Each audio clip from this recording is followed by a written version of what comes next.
नमस्कार दोस्तों, PDA India channel में आपका हार्दिक स्वागत है। मैं कुमार विवेक। बड़ी खबर आ रही है उत्तर प्रदेश उपचुनाव को लेकर अयोध्या के मिल्कीपुर से। दरअसल मिल्कीपुर सीट जो है अब हॉट सीट बनती चली जा रही है। बसपा ने भी मिल्कीपुर सीट से राम गोपाल कोरी को प्रत्याशी बना दिया है और उनको टिकट दे दिया है।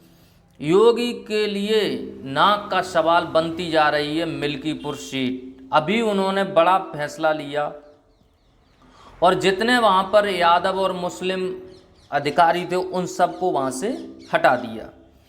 योगी आदित्यनाथ चाहते हैं कि फैजाबाद जो अयोध्या की सीट बीजेपी हारी हो उसका बदला उपचुनाव में मिल्कीपुर से लिया जाए। इसी को लेकर अखिलेश और योगी में वार पलटवार जारी है और अब उसके बीच मायावती ने भी अपना बड़ा धमाका कर दिया है।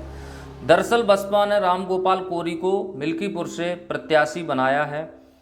राम गोपाल कोरी 2017 में भी मिल्कीपुर से चुनाव लड़े थे और 45,000 वोटों से 45,000 मत उन्हें प्राप्त हुए थे और वहाँ बहुत ही टफ फाइट हुई थी। 2022 में भी 17 में भी बहुत ही कम अंतर से अवधेश प्रसाद जो हैं चुनाव जीते हैं लगातार 2 बार। लेकिन अब ये योगी और अखिलेश की नाक का सवाल बनता जा रहा है। उधर अवधेश प्रसाद अपनी जोर आजमाइश लगा रहे, ताकत लगा रहे, कह रहे कि अगर ये सीट नहीं जीते तो मैं राजनीति छोड़ दूंगा। लेकिन योगी के लिए तो अब ये मान लो कि वो नाक का सवाल बन गया। वहाँ से अधिकारियों को हटा रहे हैं और अब सुनने में आ रहा है कि अवधेश प्रसाद के बेटे अजीत प्रसाद पर अब FIR भी हो गई है।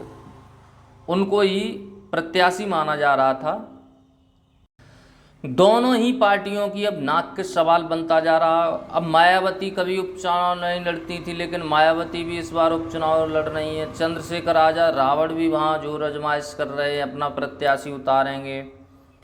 तो एक दलित होने के नाते अवधेश प्रसाद इस चुनाव में क्या कर पाते हैं ये तो देखने वाली बात है। अखिलेश के जो पीडीए काम करेगा या नहीं करेगा, जो पिछड़ा दलित अल्पसंख्यक आदिवासी है। योगी आदित्यनाथ अपनी पूरी सरकार की टीम लगा रहे, वहाँ पर पूरी जोर आजमाइश कर रहे, किसी भी तरीके से अयोध्या का बदला ले लिया जाए। अब मिल्कीपुर सीट बहुत ही हॉट सीट बनती चली जा रही है और लड़ाई बार पलटवार पर भी अखिलेश और योगी में उसी को लेकर हो रही है। बार बार योगी आदित्यनाथ अयोध्या जा रहे हैं, लोगों से कह रहे हैं कि देखिए ये तो अखिलेश भी अयोध्या के लगातार मिल्कीपुर के दौरे कर रहे हैं।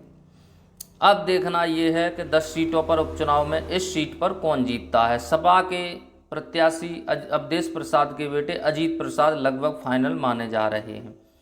अभी बीजेपी ने इस सीट पर अपने पत्ते नहीं खोले हैं। देखना होगा बीजेपी किसको अपना प्रत्याशी इस सीट पर बनाती है, तभी जीत हार का एंगल तय हो पाएगा। चैनल पर नए हैं तो कृपया पीडीए इंडिया चैनल को जरूर सब्सक्राइब करें। धन्यवाद।